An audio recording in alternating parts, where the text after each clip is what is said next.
It is day 4 of literary terms और यहाँ हम कर रहे हैं questions previous year from Youth Publication and Prakash Publication. और यहाँ हमारा क्वेश्चन है bildungsroman. Bildungsroman is a literary genre that focuses on, कि बिल्डिंग्स रोमन एक लिटरेरी जनरा है और वो किस चीज़ पर फोकस करता है, किस चीज़ की बात करता है, ये क्वेश्चन है।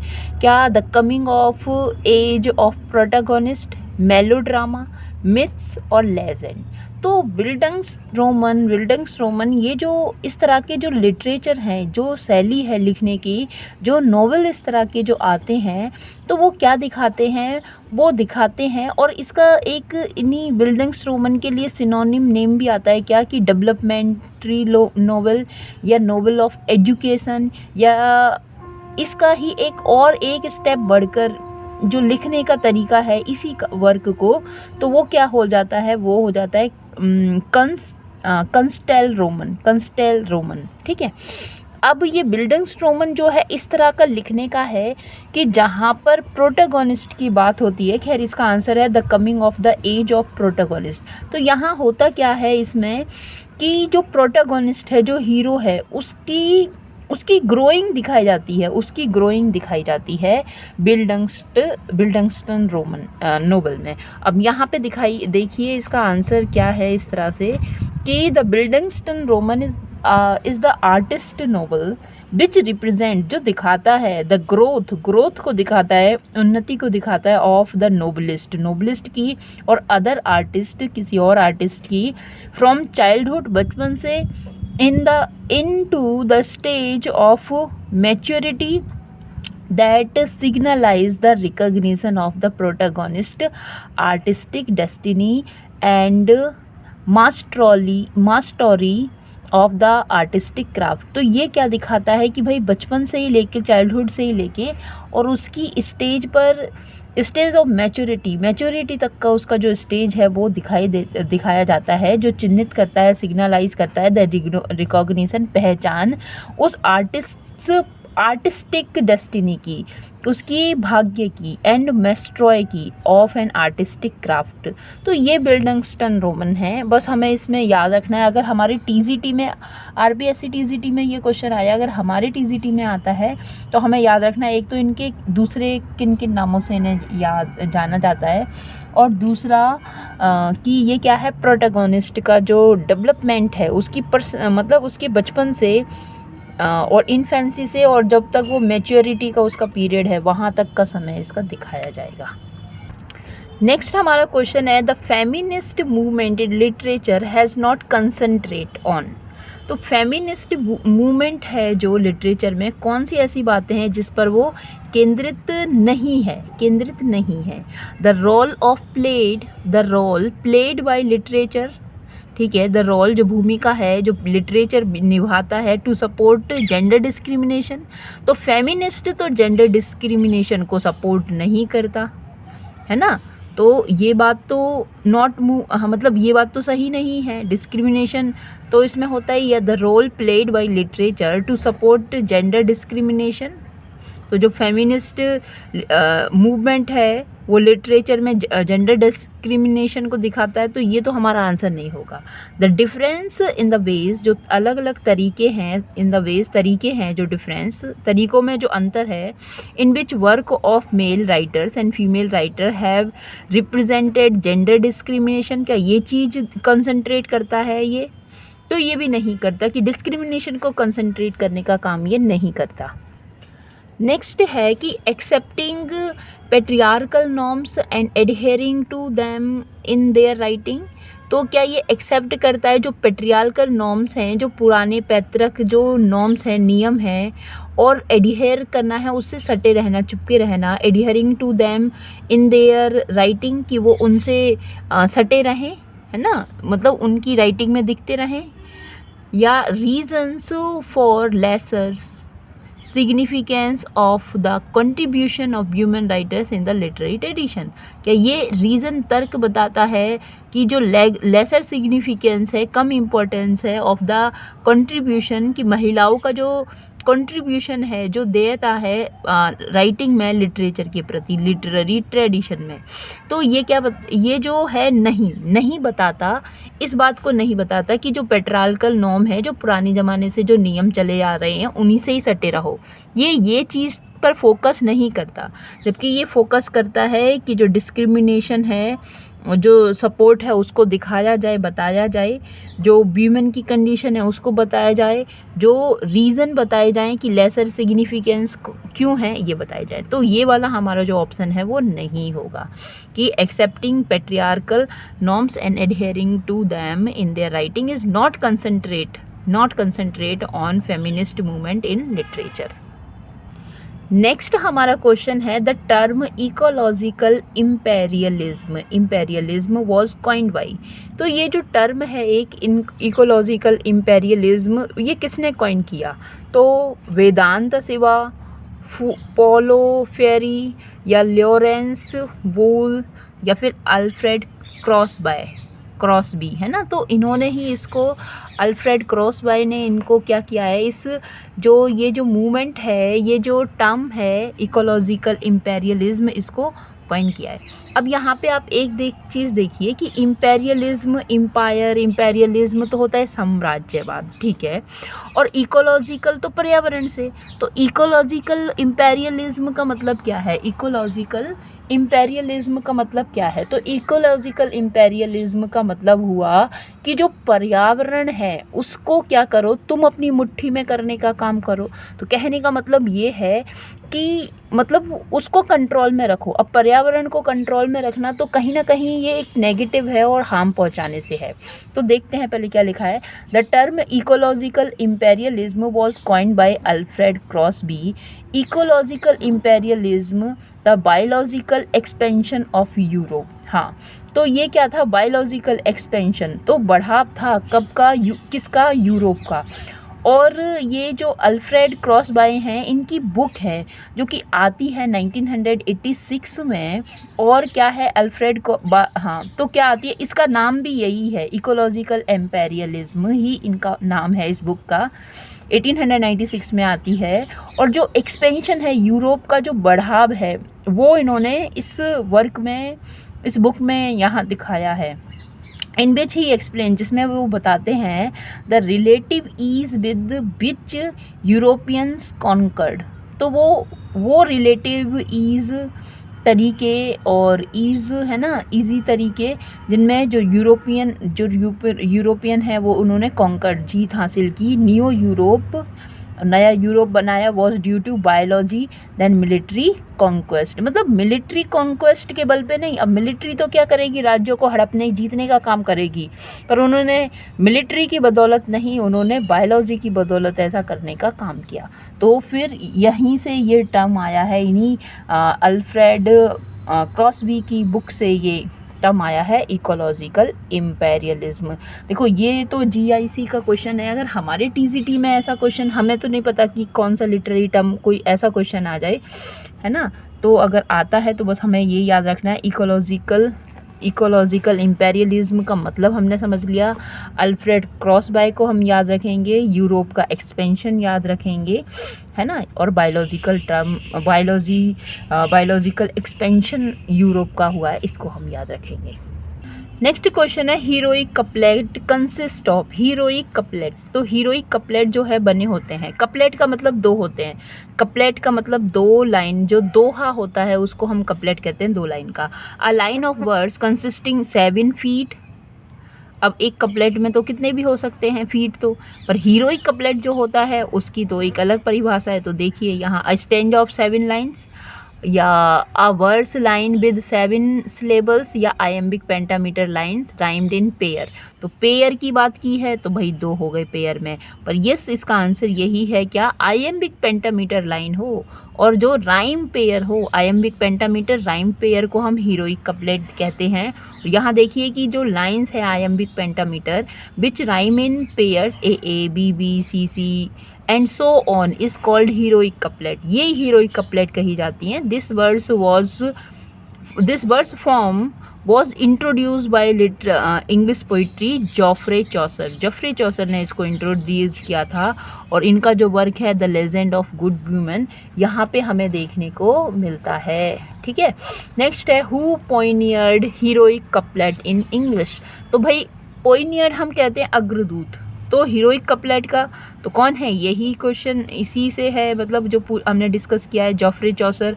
तो हीरोइक कपलेट के जो पोइनियर हैं, अग्रदूत माने जाते हैं, शुरुआत जिसने की है तो वो जॉफ्रे चॉसर हैं। क्या लिखा है, the verse form heroic couplet was introduce in to English poetry by Geoffrey Chaucer in the Legend of Good Women and most of Canterbury Tales from the age of John Dryden through that of Samuel Johnson.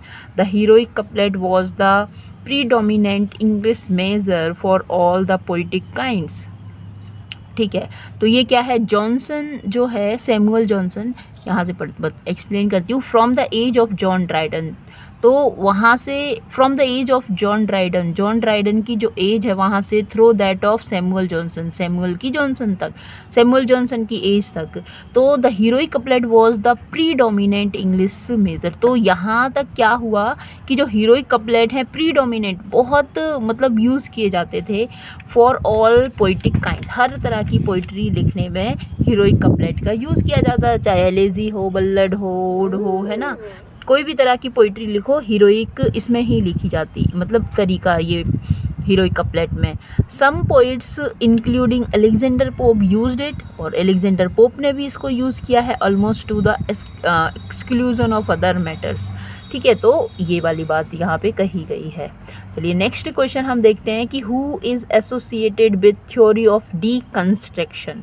तो deconstruction, construction तो बनाने से है और deconstruction तो क्या है, फिर विनाश करने से है। तो किसने इसकी थ्योरी दी है, तो इसकी जो थ्योरी दी है हमें जैक्यूस डेरिडा ने दी है, जैक्यूस डेरिडा ने दी है, जैक्यूस डेरिडा।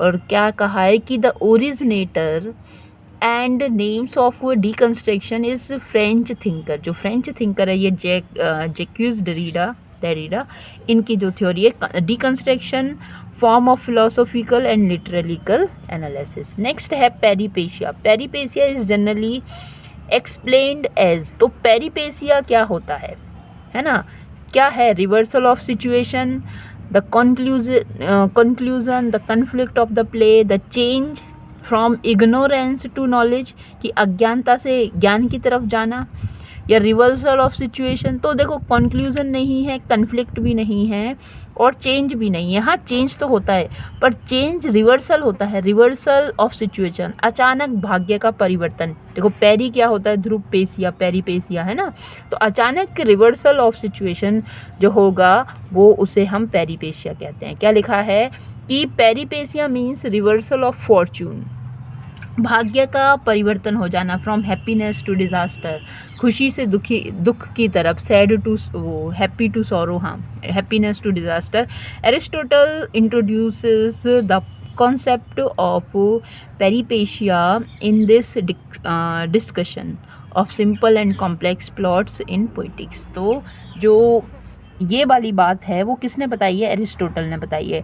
ड्रामा के लिटरेरी टर्म है रिलेटेड टू ड्रामा, जैसे पेरिपेशिया है, एनेग्नोसिस है, हेमार्सिया है, इन सबको मैंने डिस्कस किया है। लिटरेरी टर्म ये वाले ड्रामा वाली सीरीज़ में आपको मिलेंगे। ड्रामा में ट्रेजेडी है, कॉमेडी है, और जो ट्रेजेडी वाला है उसमें वहाँ मैंने इसको डिस्कस किया है। तो आप चाहें तो जाकर आप प्लेलिस्ट में देख सकते हैं जहाँ फॉर्म्स ऑफ ड्रामा में ट्रेजेडी आपको मिलेगी और वहाँ पर आप इन्हें बहुत अच्छी तरह से समझ सकते हैं। और भी विच of the following does not constitute 3 unities a popular component of a drama. तो 3 यूनिटीज़ हैं, कौन सा इन 4 ऑप्शन में से ऐसा है जो कि 3 यूनिटी का पार्ट नहीं है।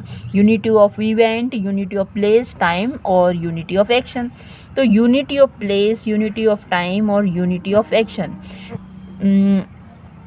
ये तीनों ही चीज़ एरिस्टोटल ने अपनी जो वर्क है पोइटिक्स उसमें इसको मेंशन किया है। एरिस्टोटल का जो वर्क है पोइटिक्स उसमें इन्होंने मेंशन किया है पर इवेंट का नहीं किया है। तो हमारा आंसर होगा इवेंट। और एक्सप्लेनेशन देखते हैं क्या है कि unity of event does not constitute in 3 unities classical unities या unity of action, a tragedy should have principal action. तो क्लासिकल ऑफ यहाँ पे क्लासिकल ऑफ इवेंट तो नहीं है, पर सॉरी मैं फिर से ये एक minute, classical unity of event does not constitute in 3 unities. ठीक है, क्लासिकल यूनिटीज़ या unity of action, a tragedy should have principal action, or unity of time, the action in a tragedy should occur over a period of no more 24 years। तो जो tragedy है 24 year से पहले ही हो जानी चाहिए, ये वाला ही मतलब होता है यूनिटी ऑफ टाइम का। यूनिटी ऑफ प्लेस का मतलब कि एक ही प्लेस पर होनी चाहिए, है ना। A tragedy should exist in single physical location, तो ये है। और टाइम का मतलब यही है कि क्या कहते हैं 24 आवर, और प्लेस का मतलब एक ही प्लेट, और एक्शन का मतलब कि उसमें प्लॉट जो हो, सिंगल प्लॉट की बात है, एक्शन की बात है। नेक्स्ट क्वेश्चन है कि हेजियोग्राफिक्स आर रिटन ऑन। हेजियोग्राफिक्स, तो हेजियोग्राफी जो होती है, देखो बायोग्राफी जो होती है, बायोग्राफी तो भाई जीवनी है और नॉर्मल इंसान की बायोग्राफी होगी, मगर साधु संत महात्मा इन लोगों की हेजियोग्राफी होती है। तो hagiography are written on lifes of marginals ना, मार्जिनल तो भाई वो पिछड़े लोग होते हैं। लाइफ्स ऑफ सुबैटलर्स, तो ये भी नहीं है। सुबैटर्न्स, ये भी नहीं है। The stylized lifes of Christian saints, हाँ, और यही है answer, none of the above तो नहीं है। तो ये stylized lifes of Christian saints, जो इनकी क्रिश्चियन सेंट्स की जो बायोग्राफी के बारे में जो लिखा जाता है उसको हम बायोग्राफी नहीं, उसे हम हेजियोग्राफी कहते हैं। तो hagiography is a biography of saint or the ecclesiastical leader.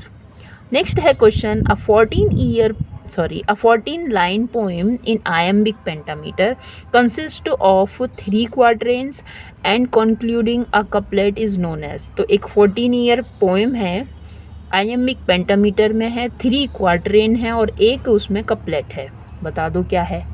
तो ये तो बिना देखे ही पता चल जाना चाहिए कि ये क्या हो सकता है ना। तो ये है क्या, शेक्सपियर के सोनेट। तो ये है क्या, क्योंकि सोनेट में ही तो 14 लाइन होती है, 14 लाइन का होता है, पर शेक्सपियर के सोनेट की खासियत ये है कि इसमें 3 क्वार्ट्रेन होते हैं और एक इसमें कपलेट होता है। तो आंसर है हमारा अ 14 line poem in iambic pentameters consisting of 3 quatrains and concluding couplet is known as Shakespearean sonnet। तो हमारा आंसर है सोनेट। नेक्स्ट है, if in a ballad a line of or stanza is repeated. ठीक है, किसी बल्लड में कोई लाइन या कोई स्टैंजा रिपीट हो रहा है but with an addition that advances the story. पर वो जो रिपीट हो रहा है ना, उस रिपीटेशन को तो हम रिफ्रेन कहते हैं। जैसे हम कोई गाना गाते हैं तो उसमें अंतरा होता है, मुखड़ा होता है। तो जो अंतरा होता है, तो मुखड़ा की जो लाइन होती है वो अंतरा के साथ, जैसे अंतरा खत्म होता है तो मुखड़ा की लाइन जो है वो रिपीट हो जाती है, तो वो रिफ्रेन कहलाता है। ठीक है, तो बल्लड में भी इस तरह का होता है ना। तो बल्लड में भी इस तरह का होता है। तो ये वही कह रहा है कि in a ballad a line और stanza is repeated but with an addition that advances the story. पर एक उसमें एडिशन, कुछ एडिशन लाइन भी लगा दी जाती है जो आगे स्टोरी को बढ़ाती है। इट इज़ कॉल्ड, अब इसको क्या कहते हैं कि रिफरेंशियल रिपीटेशन या इंक्रीमेंटल रिपीटेशन या जस्ट रिपीटेशन या नन ऑफ द अबव, है ना। तो इसका आंसर है हमारा क्या, इंक्रीमेंटल, क्योंकि भाई इंक्रीज हो रहा है ना, एडिशन लगा दिए, एडवांस हो रहा है स्टोरी का। तो रिफरेंशियल, हाँ, बल्लड में रिफ्रेन होता है, बल्लड में रिफ्रेन होता है कि वो जो मुखड़ा है ना, उसकी लाइन पलटती है। मगर यहाँ पे क्या है, जब इंक्रीमेंट हो रहा है, ऐसी लाइन है, तो वो इंक्रीमेंटल रिपीटेशन है। और लिखा है कि if in a ballad a line और stanza is repeated but with an addition that advances the story, it is called incremental repetition. Next है कि which of the following statement is not correct with the reference to ode. तो भाई odd भी हमने, odd है, बल्लड है, sonnet है, forms of poetry. आप देख सकते हैं प्लेलिस्ट में फॉर्म्स ऑफ पोइट्री के नाम से, तो ये सारी चीज़ें आपको देखने को मिल जाएंगी वहाँ। तो ओड की बात यहाँ की है कि पिंडार्स ओड आर एनकोमियास्टिक, ठीक है, एनकोमियास्टिक। अच्छा, कौन सा करेक्ट नहीं है, नहीं है वो हमें बताना है, तो मतलब 3 करेक्ट 1 गलत है, तो जो गलत है वो हमें बताना है कि in contrast to the passion, visionary boldness and formal language of Pindar's ode many Horatian odes are calm Horatian ode calm meditative and colloquial थे। हाँ ठीक है, ये तो सही है। The irregular ode was introduce Thomas Gray, या Pindar's ode were written in praise of or glory someone, तो पिंडार्स के ओड प्रेज और ग्लोरी के लिए लिखे जाते हैं, तो ये भी बात ठीक है। ठीक है, ऊपर की बात भी ठीक है कि पिंडार्स के जो ओड थे एनकोमियास्टिक थे, ठीक है, मगर ये जो बात है कि थॉमस ग्रे जो हैं उन्होंने इरेगुलर ओड को इंट्रोड्यूस किया। देखो जो इरेगुलर ओड हैं, तो कीट्स ने जो ओड लिखे हैं वो ओड लिखने के लिए फेमस हैं, तो उनने जो ओड लिखे हैं वो भी इरेगुलर ओड हैं। यहाँ क्या कहते हैं, पिंडारी कोड हमें वर्ड्सवर्थ की पोइट्री में भी देखने को मिलते हैं। तो ये इन सब जो यहाँ रोमांटिक एज के जो राइटर हुए हैं उन्होंने इरेगुलर ओड को यूज़ किया है, पर थॉमस ग्रे ने इसको इंट्रोड्यूस नहीं किया है, ये वाली बात गलत है। तो ये क्या बात है कि the incorrect statement with reference to ode is irregular ode introduce by Thomas Gray, तो इंट्रोड्यूस नहीं, तो इसको थॉमस ग्रे ने इंट्रोड्यूस नहीं किया है। ये ऑप्शन जो सी है ये गलत है, इसीलिए ये हमारा ऑप्शन सही है। ठीक है, नेक्स्ट है कि which of the following term is applied to a dramatic presentation of serious and important action. तो ड्रामेटिक रिप्रेजेंटेशन है, उसमें सीरियस और इम्पॉर्टेंट एक्शन हो, तो फिर क्या होगा, क्या कॉमेडी सीरियस होती है, सटायर सीरियस होता है, क्या ट्रेजी कॉमेडी सीरियस होती है। तो ये आंसर तो यूपीटीजीटी 2016 में भी पूछा गया है, और ये बड़ा इजी ही आंसर है कि जो सीरियस वर्क होगा, सीरियस इंपॉर्टेंस के लिए होगा, तो वो तो ट्रेजिडी होगा। तो tragedy is a term applied to a dramatic representation of serious and important actions. देखिए एक और दूसरी बुक से हमारा यहाँ क्वेश्चन है क्या कि by which term are the two words known when they are pronounce the same way but differ in meaning और स्पेलिंग और बोथ, जैसे कि वेयर, VARE और बियर, है ना। तो ये क्या है कि इस तरह का, जी यहाँ एग्जाम्पल बता दिया, तो उसको हम क्या कहते हैं, है ना। बियर माने सहन करना, और वेयर, तो वेयर विदाउट के लिए होता है, ठीक है। बाय व्हाट टर्म, तो किस टर्म से हम इसे कहते हैं, जैसे हमने यहाँ लिखा आई और आई, तो यहाँ पर क्या है कि बोलने का साउंड जो है सेम है। बियर बियर यहाँ पर भी है, बेयर हम इसे कह देते हैं, बियर बियर ये ही है। तो जहाँ बोलने का जो साउंड सेम है, ठीक है, प्रोनाउंस द सेम, तो प्रोनाउंस द सेम वे, अगर हम सेम तरीके प्रोनाउंस करते हैं तो वो टर्म हमारा क्या कहलाया जाता है, होमोसैपियंस नहीं कहा जाएगा, होमोफोन उसे हम कहते हैं, होमो साउंड भी नहीं कहा जाएगा। तो हमारा आंसर है इसमें जो सेम प्रोनाउंसिएशन का है, सेम बोलने में है, तो उसको होमोफोन कहेंगे। नेक्स्ट क्वेश्चन है कि by what term are the two words known when they are pronounced and spelled the same way but have different meaning. तो देखो उसी के जैसा है कि कोई हमारा वर्ड है, उसकी स्पेलिंग जो है दोनों ही वर्ड में सेम है, पर उसको है ना क्या किया जाता है, बाय दो वर्ड्स हैं, two words known when they were pronounced and spelled the same, pronounce भी एक तरह से किए जाते हैं, स्पेलिंग भी उनकी सेम होती है, बट हैव डिफरेंट मीनिंग, पर उनका जो मीनिंग होता है वो डिफरेंट है। तो फिर उसे हम क्या कहेंगे, होमोनिम कहेंगे, होमोफोन कहेंगे, होमोसैपियंस कहेंगे। देखो होमोसैपियंस तो एक अलग ही है, ये हमें मिलेगा बायोलॉजी में पढ़ने के लिए, है ना, और नन ऑफ दीज ये तो है नहीं। तो होमोफोन की तो बात हमने कर ली कि सेम क्या कहते हैं प्रोनाउंसिएशन है, पर स्पेलिंग डिफरेंट है ना। तो ये तो होमोफोन हो गए, पर यहाँ पर जो आंसर है हमारा होमोनिम हो गया, होमोनिम। जैसे कि एक वर्ड है हैंड, एक वर्ड है HAND, हैंड। अब देखो नाउन की तरह देखो तो इस हैंड का मतलब हो जाता है हाथ, मगर वर्ब की तरह देखो तो हैंड का मतलब हेल्प से भी होता है है ना। हैंड का मतलब देने से होता है, ठीक है। तो इस तरह का होमोनिम ये कहलाएगा। नेक्स्ट हम देखेंगे क्वेश्चन, क्या लिखा है कि 4 fluids of the body are said to be determining the physical and mental qualities, कि भाई 4 तत्व होते हैं, फ्लूइड्स होते हैं बॉडी में, जो कहे जाते हैं कि जो डिटरमिन करते हैं फिजिकल और मेंटल क्वालिटीज़ को ऑफ ह्यूमन बीइंग्स, मानव के अंदर। दीज आर ऑनेस्ट वो ह्यूमर, और ये जो ह्यूमर हैं ब्लड, फैल्म, कोलेर एंड। तो तीसरा चौथा क्या है, तो चौथा लिवर है, हार्ट है, हैप्पीनेस है, मेलनकली है। तो आंसर है चौथा है मेलनकली। तो ये जो टर्म है ना, ये कॉमेडी ऑफ ह्यूमर भी दिया है बेन जॉनसन ने, और ये चारों तत्वों की बात की है बेन जॉनसन ने। तो इनमें से कोई भी एक ज़्यादा या कम होता है तो उसकी वजह से हमारा जो मानसिक संतुलन है, मेंटल बैलेंस है, वो क्या हो जाता है, गड़बड़ा जाता है। तो उसकी वजह से या ट्रेजेडी, मतलब उसकी कमी की वजह से क्या हो जाता है, ट्रेजेडी, उन्होंने ह्यूमर क्रिएट करने का कोशिश किया है, या ज़्यादा होने पर भी ह्यूमर क्रिएट करने का कोशिश किया है। तो क्या है, वो ब्लड है, उसे याद रखो। बेन जॉनसन याद रखना है 4 फ्लूइड्स के लिए। कॉमेडी ऑफ ह्यूमर याद रखना है। ब्लड, फैल्म, कोलार और मेलनकली, इन चारों को याद रखना है। बड़ा ही अच्छा इंपॉर्टेंट क्वेश्चन है ये, और बड़ा ही काम का है हमारा। Someone who tries to destroy traditional ideas और इंस्टीट्यूशंस। तो कोई व्यक्ति, ये तो वन वर्ड सब्स्टिट्यूशन हो गया, कोई व्यक्ति जो डिस्ट्रॉय करने का काम करता है, किसको, आइडियाज़ को और इंस्टीट्यूशन को, तो वो क्या कहलाएगा, डिस्ट्रॉयर। डिस्ट्रॉयर तो है, पर एथिस्ट तो भगवान के लिए नहीं मानने वाला, इसको आइकोनोक्लास्ट। तो जो मंदिर वगैरह मूर्तियों को फोड़ने का काम, मतलब हाँ, फोड़ना क्या कहें, तोड़ने का काम करता है, उनको हम कहते हैं। नेक्स्ट है a short descriptive poem of ruler और पास्टोरल लाइफ। एक छोटी पोइम होती है जो रूलर और पास्टोरल लाइफ को दिखाती है, तो उसे क्या कहेंगे,